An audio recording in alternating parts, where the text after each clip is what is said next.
오늘 본문에 보면은 38년 된 병자를 일으킨 그 사건에 대해서 이야기하고, 이 사건의 안식일 날 일어났기 때문에 이어지는 안식일 논쟁에 대해서 이야기하는 말씀입니다. 이 본문에 나타난 표적은 요한복음에 나타난 세 번째 표적입니다.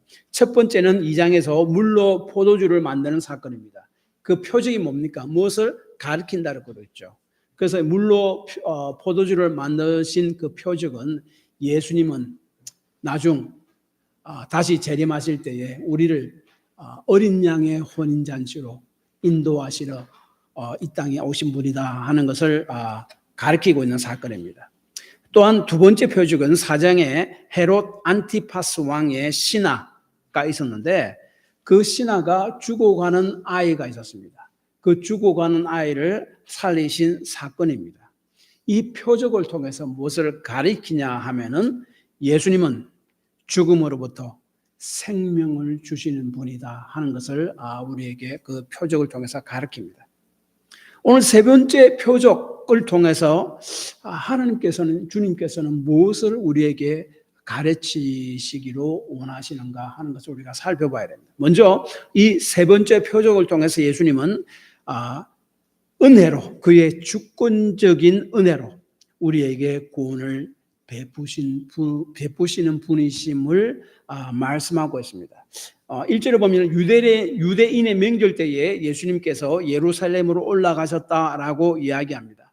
예루살렘이 제일 중요한 뭐가 있습니까? 성전이 있습니다.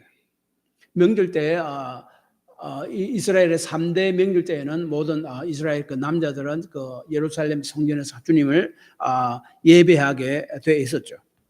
그런데 1절에 그 유대인의 명절은 어떤 명절인가 대해서는 구체적으로 설명하지 않습니다.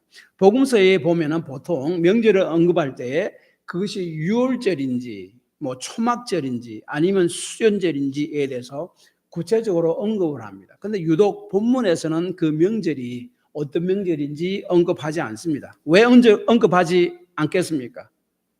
그 이유는 어떤 명절인지는 이 본문을 우리가 해석하고 이해하는데 아무런 필요 없고 도움이 되지 않기 때문에 그렇습니다. 그래서 거기에 대해서 우리가 별로 이해하려고 할 필요는 없습니다. 어쨌든 그냥 유대인의 어떤 명절 때 일어난 일이라 말입니다. 그런데 2절에 보니까 예루살렘에 있는 양문 곁에 히브리 말로 베데스다라 하는 못이 있는데 거기에 행각 5이 있고라고 이야기합니다. 예루살림 올라갔는데 거기에 베데스다라 하는 못가로 가셨습니다. 거기 보니까 양문이 있다라고 있는데 양문이 뭔가 하면 양의 문입니다. sheep gate입니다. 양이 지나가는 문입니다. 양문 바로 옆에는 성전이 있습니다. 그래서 그 양문을 통해서 성전 제사 때 쓰여질 양들이 그 양문으로 통과하게 되어 있었습니다. 그러면 이 양문은 굉장히 중요합니다. 여러분 느헤미야서 3장을 보면은 느헤미야가 이제 무너진 성벽을 재건할 때 제일 먼저 재건한 것이 뭔가 하면 양문입니다. 하나님께 제사를 드릴 양이 들어오는 문, 거기서 그것을 제일 먼저 재건합니다. 거기서부터 이제 서북쪽으로 가서 서쪽으로 해서 삥 돌아서 8개의 성문들은 다 고치고 이제 양문으로 돌아옵니다. 양문은 이렇게 중요합니다. 하나님을 예배하는 양들이 들어가는 그 문이기 때문에 그렇습니다. 그리고 베데스다가 있었다라고 하는데 그 베데스다는 자비의 집이라는 뜻입니다. 이것은 고고학자들에 의해서 이미 발견된 곳입니다. 거기에 2개의 못이 있었고 5개의 지붕이 있었다. 지붕이 있는 기둥이 있었다라고 고고학자들은 이미 밝혔습니다. 여기서 행각 5이라 하는데 이 행각이라는 뭔가 하면은 지붕이 덮여진 기둥을 이야기합니다. 그 5 행각이 있었는데 지붕이 덮여져 있습니다. 그 왜 지붕이 덮여져 있을까요? 뜨거운 햇빛으로부터 사람들을 좀 피할 수 있게 만들고 비바람으로부터 사람들을 피할 수 있게 만드는 그런 역할을 했었죠. 그래서 이 병자들은요, 수많은 병자들이 거기에 누워서 있었다라고 이야기합니다. 왜 누워 있었나 하면은 거기에 내려오는 하나의 이야기들, 속설들 혹은 하나의 미싱적인 이야기들이 있었는데 그 베데스다 못에 한 번씩 못이 들끓기 시작합니다. 그것은 천사가 내려와서 못을 휘젓는다는 말이에요. 그런데 그때 제일 먼저 그 못에 들어가는 사람은 어떤 병이든지 다 낫게 된다 하는 그런 미신적인 이야기가 있었고 속설들이 있었습니다. 그러니까 사람들은 그것을 다 믿고 그곳으로 다 모여드는 거예요. 그 3절에 보니까 그 안에 많은 병자, 그러니까 행각, 지붕이 덮여진 행각 그 밑에 수많은 병자, 맹인, 다리 저는 사람, 혈기 많은 사람들이 누워 물의 움직임을 기다리니라고 이야기합니다. 이 다리 저는 사람이라는 것은 신체가 이제 더 이상 이렇게 작동을 하지 않은 그 불구의 사람을 이야기하고, 혈기 마른 사람은 주로 질병 때문에 생긴 신체 장애를 이야기합니다. 그래서 뭐 중풍병자들도 질병 때문에 몸을 움직이지 못하는 사람들 많잖아요. 뭐 그런 것을 그런 사람들을 이야기합니다. 그래서 이 베데스다 못가에 천사가 가끔씩 내려와서 물을 휘저을 때 그때 제일 먼저 들어가는 사람이 어떠한 병이든지 낫게 된다 하는 그런 미신적인 이야기가 떠들고 있었고, 그래서 병을 고치지 못하는 그 사람들이 혹시나 자기 병을 고칠까 해서 수많은 사람들이 그곳에 모여 있었다라고 이야기합니다. 거기는 또한 6절에 보니까 38년 된 병자가 누워 있었다라고 이야기합니다. 이 38년 된 병자가 어떤 병자인지는 구체적으로 소개해 주고 있지 않는데, 나중에 8절 보니까 예수님께서 이 병자를 고칠 때에 내 자리를 들고 일어나라 라고 말씀하신 것으로 봐서 이 병자는 아마 다리를 쓰지 못하는 그런 사람이 아닌가라고 생각할 수 있습니다. 그래서 어떤 영어의 성경 보면은 그 병자를 레인맨, 다리를 쓰지 못하는 그런 사람으로 표현하고 있습니다. 그래서 예수님은 수많은 병자들이 있는 그 가운데서 그 사람들이 누구를 바라보고 있겠습니까? 사람을 바라보는 것이 아니고 그 연못만 뚫어지게 쳐다보고 있습니다. 그러면 빨리 먼저 들어가려고. 그런데 실제적으로 들어가서 만약에 했다면 고침을 받는 사람이 누구겠습니까? 병세가 별로 심하지 않은 사람이 제일 먼저 고침 받겠죠. 그렇잖아요. 그런 가운데 있어요. 그런데 그 수많은 사람들 중에서 예수님이 그곳을 지나가셨고 거기에서 한 병자를 보셨는데 그 병자가 병이 오래된 것을 아셨다라고 이야기합니다. 38년 된 병자다라고 이야기합니다. 병이 걸린 지. 그리고 그 병자에게 먼저 다가가셔서 이렇게 질문했습니다. 내가 낫고자 하느냐. 여기서 중요한 것은 예수님께서 먼저 그곳에 찾아가셔서 모든 병자들은 전부 다 그 연못 물만 뚫어지게 보고 있었는데 그때 예수님께서 한 병자, 38년 된 병자에 찾아가셔서 그를 먼저 보고 8절에 보십시오. 보시고 그다음에 병이 벌써 오래된 줄 아시고, 예수님 먼저 한 겁니다. 다른 사람들은 그 사람들 전부 다 연못만 바라보고 있어요. 예수님이 그 사람을 먼저 봤습니다. 그리고 아셨습니다. 그리고 그 사람에게 이렇게 질문합니다. 내가 낫고자 하느냐? 당연히 낫고자 사람들이 거기 모였죠. 왜 그런 말을 하겠습니까? 아마도 사람의 그 관심, 그 눈을 베데스다 못으로부터 예수님께로 돌리려고 하지 않았는가. 수많은 사람들이 그 못만 뚫어지게 바라보고 있는데 예수님께서 먼저 찾아가셔서 그 사람을 먼저 보시고 그 사람에게 먼저 말할 것입니다. 내가 낫고자 하느냐. 이제 거기서 관심으로서 나를 좀 쳐다보라 라고 한 것이죠. 우주의 창조주시고 생명의 주 되시는 예수님께서 그곳에 지나가시고 그곳에 오셨습니다. 그 사람들은 아무도 예수님께 관심을 가져주지 않고 몸만 뚫어지게 쳐다봅니다. 그때 예수님께서 한 병자에게 주목하시고 그를 보시고 그에게 이야기합니다. 내가 낫고자 하느냐? 이제 몸만 바라보지 말고 나를 지금 한번 바라봐 봐라 라고 말씀하시는 거죠.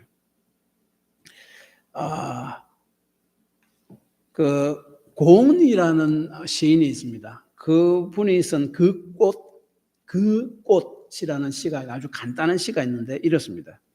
내려갈 때 보았네. 올라갈 때 보지 못한 그 꽃. 산행을 할 때 올라갈 때는 정상까지 올라간다고 막 정신없이 정상만 바라보고 막 끝까지 올라가잖아요. 힘들게. 정상을 딱 차지하고 나서 이제 내려올 때는 이제 마음이 풀려서 이제 천천히 내려옵니다. 천천히 내려오니까 주변에 여러 가지 풍경들, 꽃들을 다 보는 거예요. 자세히 볼 수 있는 거예요.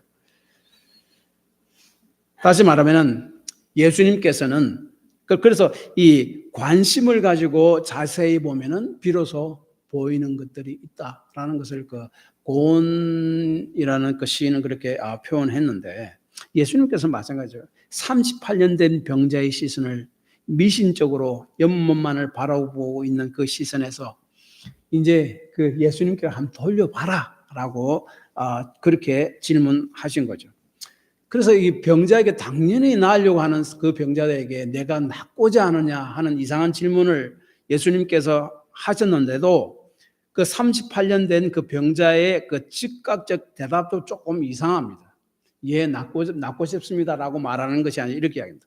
7절에 주여 물이 움직일 때에 나를 못해 넣어주는 사람이 없어 내가 가는 동안에 다른 사람이 먼저 내려가나이다. 내가 가기 전에 다른 사람이 먼저 갑니다. 나를 도와줄 사람이 아무도 없습니다. 자기 삶에 대한 불평만 먼저 합니다. 그래서 주요라고 하는 것은 예수님이 주님이시다, 메시아다, 구원자라는 것을 바로 알았다는 말이 아니에요. 그냥 당시에 그냥 선생님이라는 말입니다. 왜냐하면 이 사람은요, 예수님이 그를 고쳐주셨는데도 불구하고 누가 자기를 고쳐준 줄을 모릅니다. 13절을 보시기 바랍니다. 몰라요.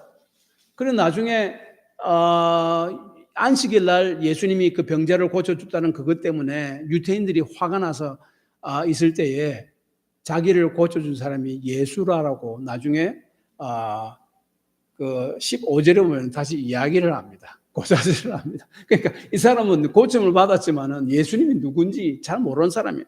예수님에 대한 믿음이 없었습니다. 그럼에도 불구하고 예수님은 그 38년 된 병자를 고쳐 주셨습니다.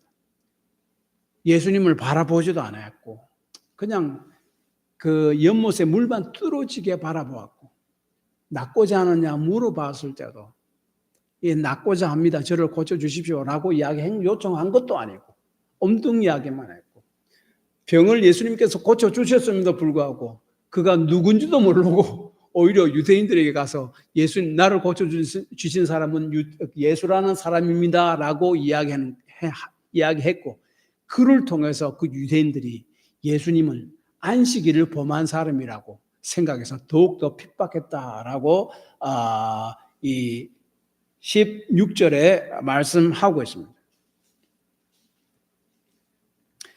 그럼에도 불구하고 8절에 예수님께서는 내 자리를 들고 걸어가라 명령하셨습니다. 명령이 뭡니까? 하나님께서 천지를 창조하실 때에 말씀으로 하셨잖아요. 그 명령으로 해가 있으라, 달이 있으라, 바다가 있으라, 땅이 있으라.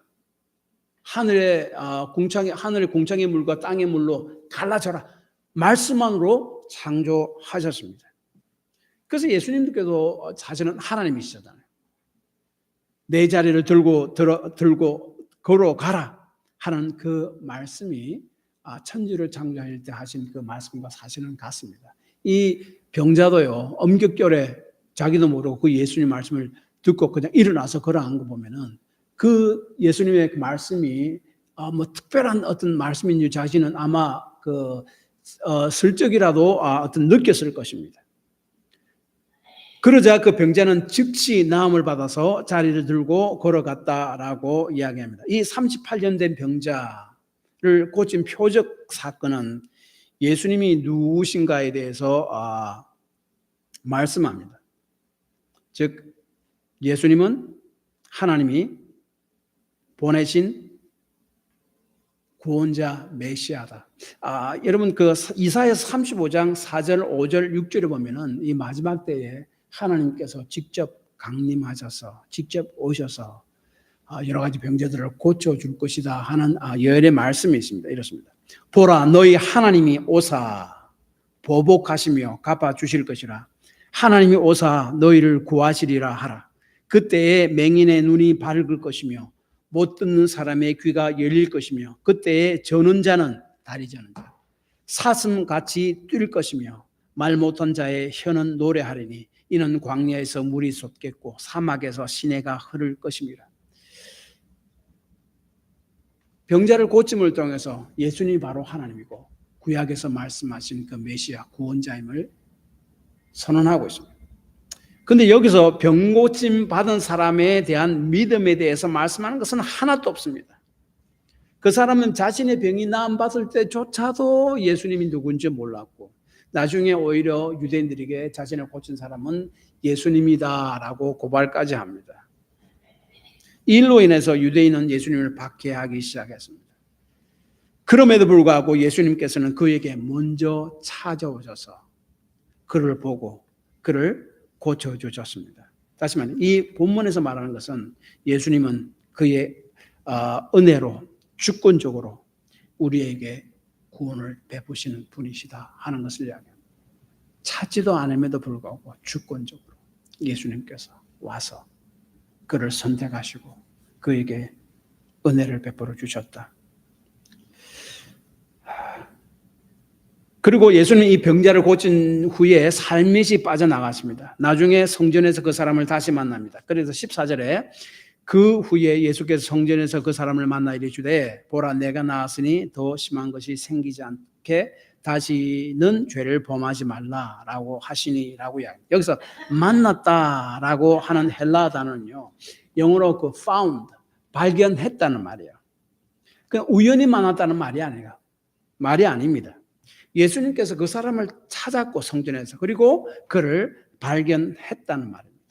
그리고 끝까지 그에게 당부의 말씀까지 하셨습니다.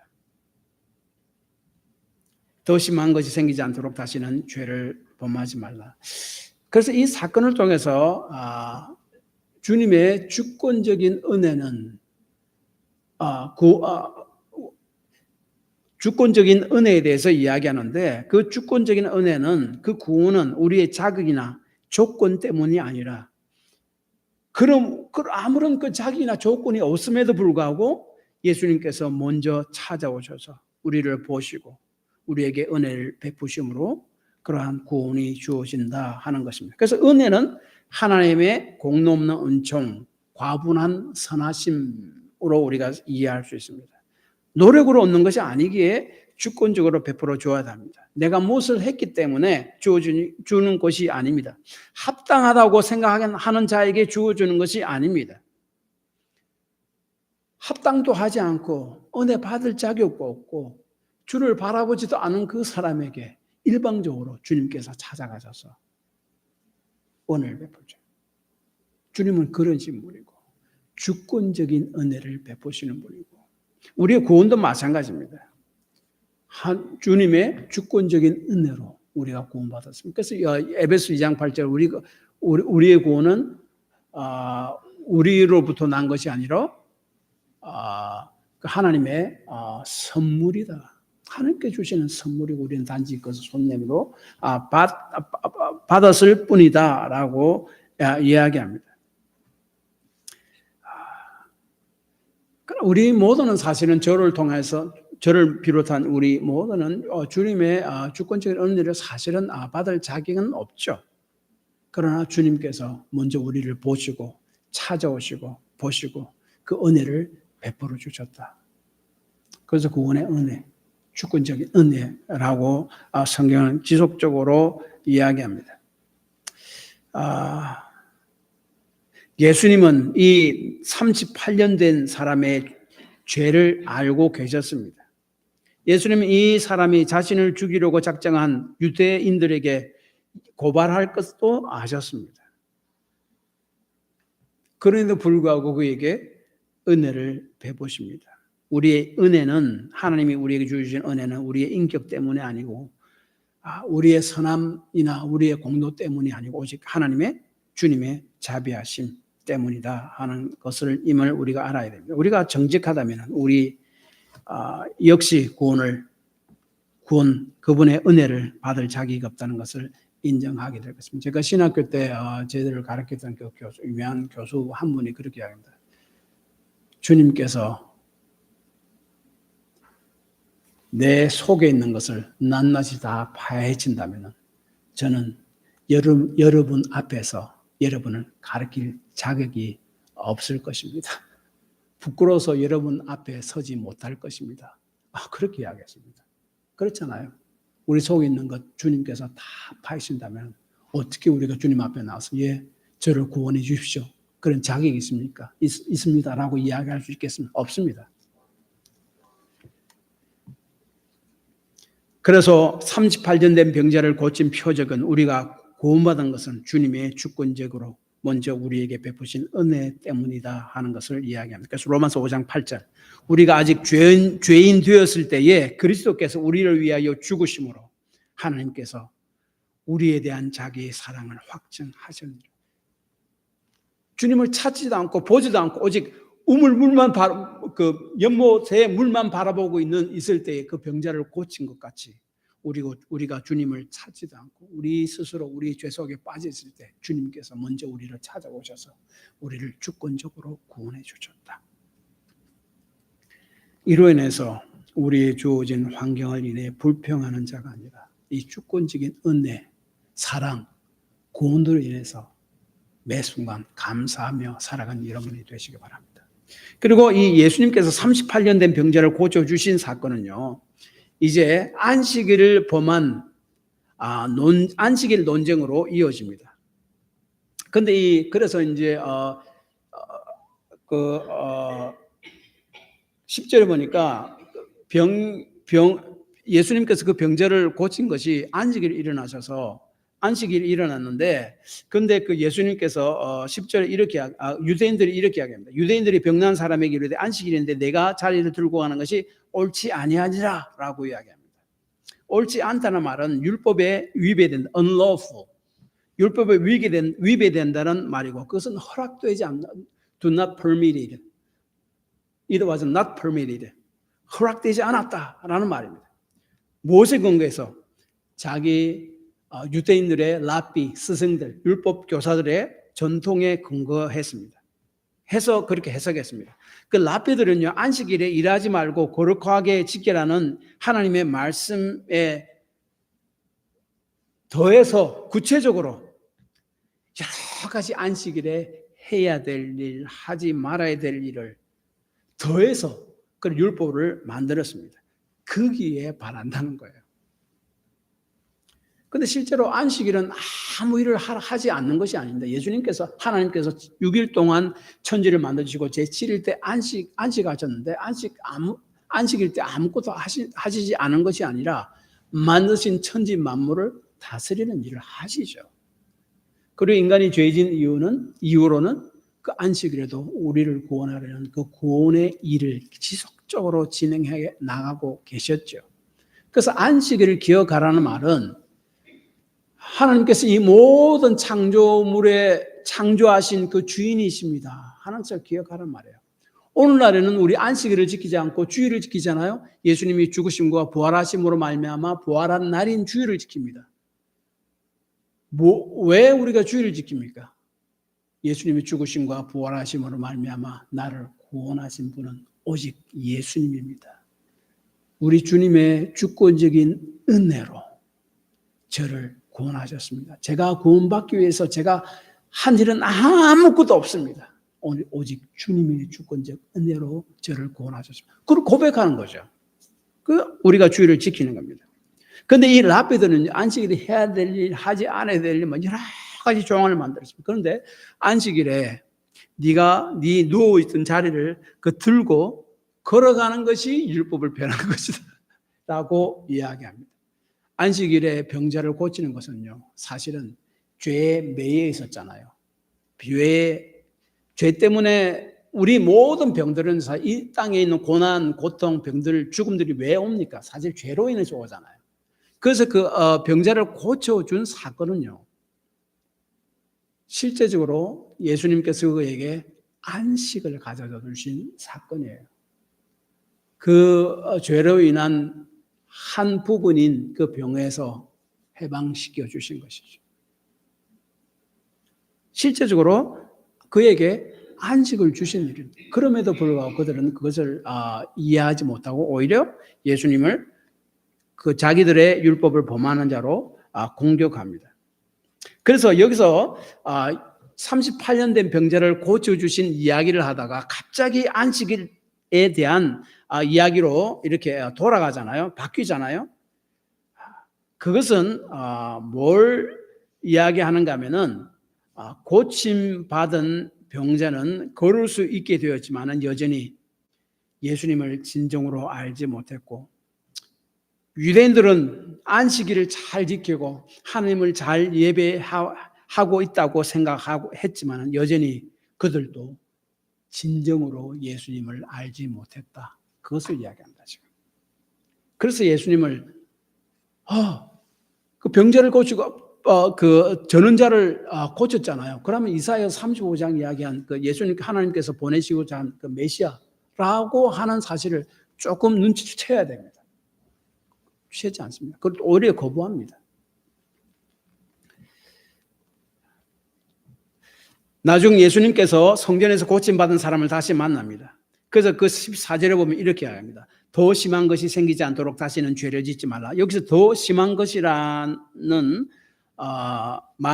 것은 그 병이 난 후에 하나님을 계속적으로 거부함으로 진정한 구원에 이르지 못하고 영원한 멸망에 빠지지 않도록 조심해라 하는 그런 말로 우리가 이해할 수 있습니다. 예수님의 표적을 통해서 이 병자는 예수님이 누구인지 바로 알고 그래서 예수님을 구원자로 믿음으로 받아들이는 그런 삶을 살아가라. 그렇게 해야만 된다라는 말씀입니다. 더 심한 것이란 무엇입니까? 결국 영원한 하나님과 영원히 하나님과 분리된 채 영원한 멸망의 길로 가지 않도록 이 표적을 통해서 내가 누구인지를 바로 깨닫고 바른 믿음 가운데 살아라 하는 예수님의 하나의 부탁이요 말씀입니다. 유대인들은요 예수님의 표적을 보고도 안식일을 준수하지 않았다고 예수님을 범법자로 여겼습니다. 그리고 16절에 예수님을 박해했습니다. 그리고 예수님께서 유대인들에게 나중에 내 아버지께서 이제까지 일하시니 나도 일하신다라고 17절에 이야기하셨습니다.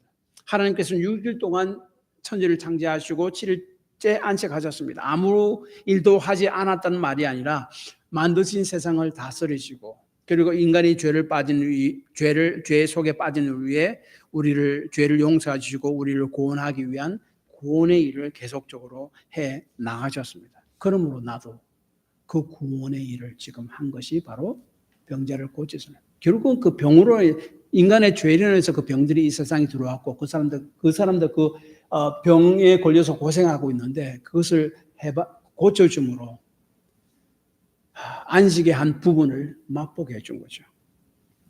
그럼에도 불구하고 그 사람들은 유대인들은 표적을 보고도 예수님 오히려 죽이려고 했다고 18절에 이야기합니다. 그래서 여기서 말씀하는 것은 안식일의 논쟁이 주요 그 포인트가 아니라 유대인의 죄에 대해서 말씀합니다. 유대인의 죄가 뭡니까? 예수 그리스도를 통해 역사하시는 하나님의 능력을 보았음에도 불구하고 예수님께서 하나님 안에 계시고 하나님이 보내신 구원자라는 사실을 거부하는 것, 그것을 이야기합니다. 이것을 요한복음에서 보면은 일관되게 이야기합니다. 예를 들어서 요한 8장 24절에 예수님이 이렇게 이야기합니다. 너희가 만일 내가 그인 줄 믿지 아니하면 너희 죄 가운데서 죽이리라. 예수님께서는 사역을 하시면서 여러 가지 표적들을 행하셨잖아요. 이를 통해서 예수님 누구신지 분명히 알아야만 했습니다. 알 수 있습니다. 진정으로 그 마음을 열고 눈을 떠서 자세히 바라보기만 한다면 그것을 아예 다 문을 딱 닫아놨다는 거예요. 그리고 또한 요한복음 16장 8절 9절 그가 와서 죄에 대하여 의에 대하여 심판에 대하여 세상을 책망하시리라. 죄에 대하여라 하면 그들이 나를 믿지 아니하며 표적을 통해서 내가 누구신가라는 것을 무수히 보여주었음에도 불구하고 예수님을 거부합니다. 나중에는 뭡니까? 예수님의 그 병자 고친 사건을 그 귀신을 힘입어서 고친다라는 말까지도 하잖아요. 근데 그래서 그것이 그 죄에 대해서 지적하고자 하는 것이 이 안식일 논쟁에 대한 그 핵심입니다. 그래서 예수님께서 우리에게 보여주신 표적의 절정은 어디에 있는가? 여러 가지 기적들 사실도 있지만은 그 기적들 표적의 절정은 예수님께서 우리를 위해서 죽으시고 부활한 사건입니다. 우리는 흔히 하나님께서 나에게 표적을 보여주신다면 제가 믿겠습니다라고 이야기한다. 물론 표적은 예수님에 대한 믿음으로 인도하기도 합니다. 예를 들어서 요한복음 4장 48절에 예수님께서 이렇게 이야기하죠. 예수님께서 이르시되 너희는 표적과 기사를 보지 못하면 도무지 믿지 못하리라.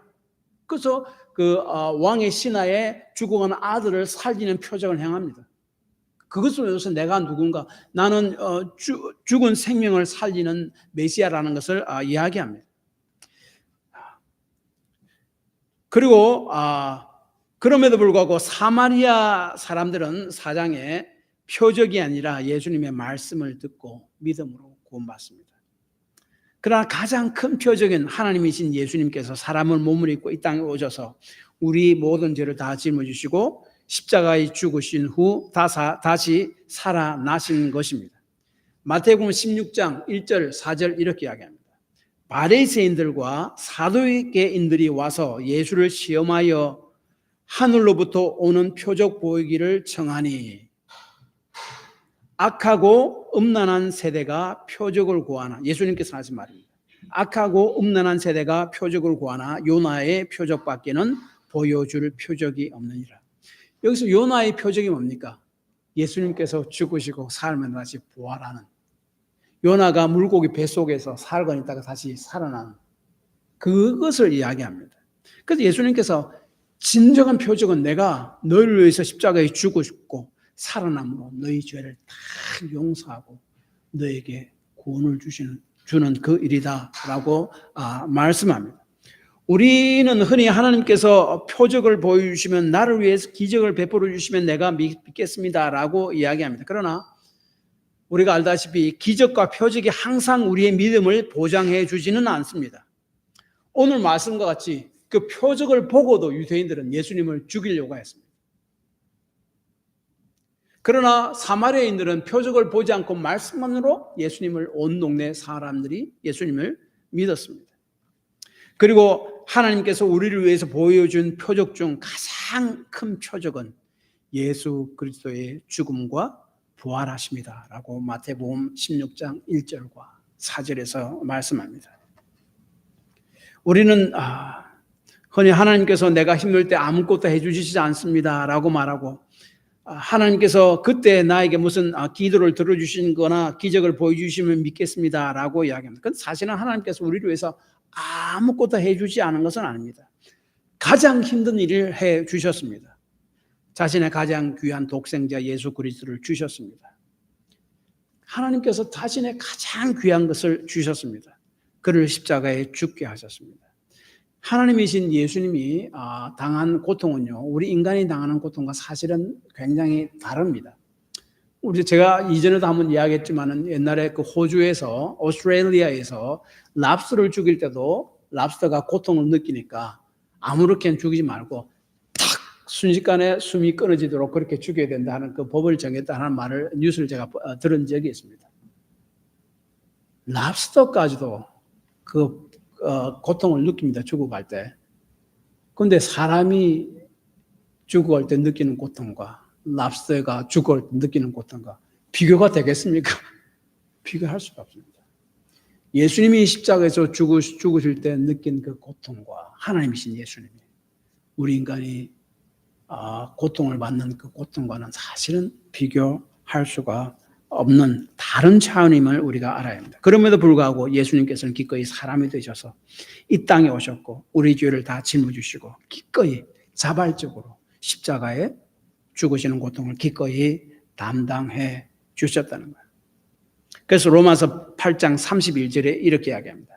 자기 아들을 아끼지 아니하고 우리 모든 사람을 위하여 내주신 이가 어찌 그 아들과 함께 모든 것을 우리에게 주시지 아니하겠느냐.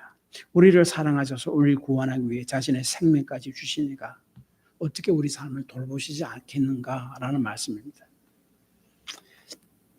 많은 사람들이 자신의 고통의 문제를 보고 다른 사람이 고통하는 것을 보고 하나님이 침묵할 때 그 하나님의 사랑을 의심합니다. 그런데 하나님께서 침묵하신다고 아무 일도 하지 않는 것은 아닙니다. 우리가 눈으로 보지 못하고 느끼지 못해도 하나님께서는 우리 삶 가운데 일하고 계십니다. 하나님께서는 우리를 사랑하신다는 가장 큰 증거가, 그 표적이 예수님의 십자가의 죽으심과 부활하십니다. 결론적으로 이것입니다. 예수님께서 38년 된 병자를 고친 표적 사건은 먼저 예수님께서 주권적으로 주시는 구원의 은혜에 대해서 이야기합니다. 우리의 구원은 하나님의 전적인 은혜로 된 것입니다. 우리가 요청하거나 우리가 공로 하나도 없이 우리가 주님을 찾지 않을 때 주님께서 누구를 통해서 우리를 먼저 찾아온 겁니다. 누구를 통해서 내가 전도를 받았든지 먼저 찾아온 것입니다. 하나님의 주권적인 은혜로 우리에게 베풀어 주신 것임을 기억해야 됩니다. 그리고 그 표적의 절정은 예수 그리스도의 십자가의 사건과 부활 사건입니다. 하나님께서 침묵하고 계신다고 생각할 때 나를 사랑하지 않는 것이 아니라, 왜냐하면 자신을 십자가에 내주기까지 나를 사랑하셨다 하는 것을 꼭 기억하시기 바랍니다. 그것이 가장 큰 표적이다. 예수님께서 마태복음 16장에 말씀하신 것처럼 그것이 가장 큰 표적임을 기억해야 됩니다. 가장 큰 표적을 믿지 않고 하나님의 사랑을 의심하며 하나님을 멀리하고 살아가는 것이 바로 죄이며 유대인들과 같이, 반대로 그 십자가에서 보여준 가장 큰 표적을 믿음으로 받아들이고 하나님의 은혜와 사랑을 기억하고 어떠한 상황 가운데서라도 끝까지 신실하게 하나님을 따르는 삶을 살아가는 것, 그것이 축복이다 하는 것을 본문은 우리에게 이야기합니다. 기도합시다.